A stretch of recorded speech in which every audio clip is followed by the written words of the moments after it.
कि उत्तर प्रदेश की सरकार का आखिरी बजट आज पेश हो गया। ये आखिरी बजट था। इसके बाद मुख्यमंत्री जी को चाहेंगे भी तो नहीं मिल सकता,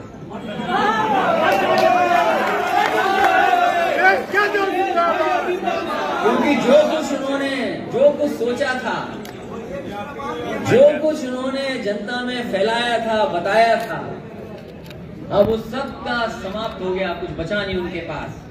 और हम और आप लोग यही तो कहते हैं, क्योंकि ये 5वां बजट था इनका, अब कोई बजट नहीं आएगा। और जिस सरकार का 5वां बजट आ गया हो तो हमें तो वही कहावत याद आ रही है पुरानी, जो आप सब जानते हो, खेल खत्म और पैसा हजम। ये बहुत पुरानी कहावत है कि खेल खत्म और पैसा हजम।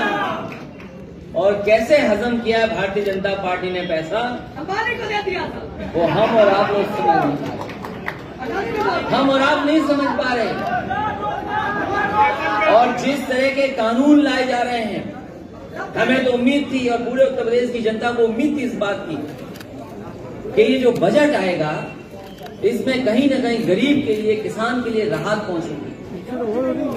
लेकिन गरीब को वही मिला धोखा जो भारतीय जनता पार्टी पहले दिन से धोखा देती आई है। और हमारे किसान भाई ये जान लें, ये भारतीय जनता पार्टी जब से आई है, ये हमारी आपकी नहीं है।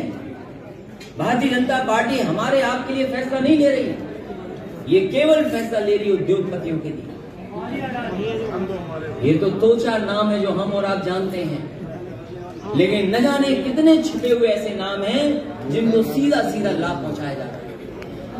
3 कानून जो आ गए हैं, केवल हम समाजवादी लोग विरोध नहीं कर रहे हैं, पूरे देश के किसान विरोध कर रहे हैं।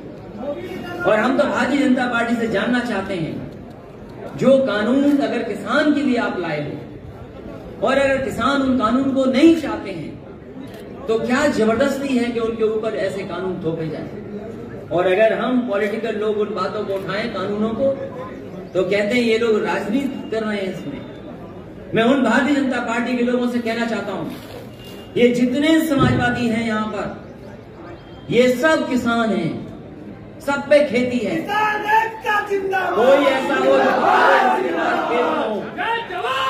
जो कोई बता दे हमें, यहाँ समाजवादी जो लाल टोपी लगा के खड़े हमारे पास साहब, बताओ आप पे खेत है कि नहीं है? कितने बीघा है आपके पास खेत? हमने पूछ लिया तो भूल गए बेचारे।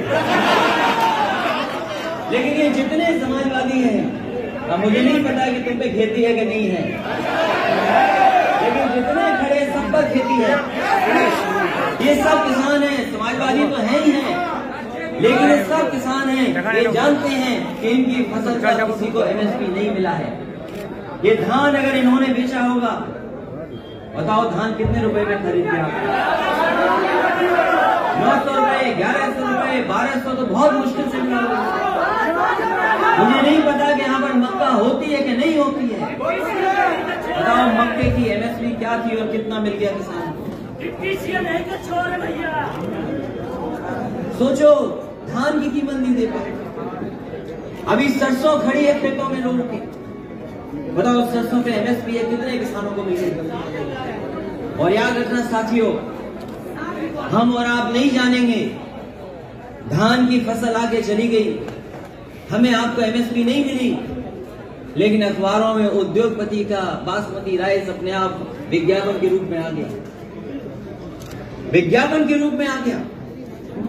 एक बहुत बड़े उद्योगपति, क्योंकि जो नाम लेते हैं हमारे साथी, क्या जरूरत है, वो बहुत काम कर सकते हैं, लेकिन क्या जरूरत है कि खाने का तेल बेचें? क्या जरूरत है उन्हें कि बासमती चावल बेचें? क्या जरूरत है उन्हें आटा बेचें? और मैं कहना चाहता हूं पत्रकार साथियों, आज किसान परेशान है, आज किसान के सामने संकट है।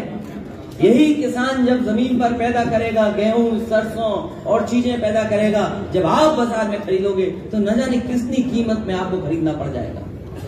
वही आटा जो आप पैक्ड खरीदोगे, वही चीजें जो बाजार से खरीदोगे, उसकी कीमत कौन तय करेगा?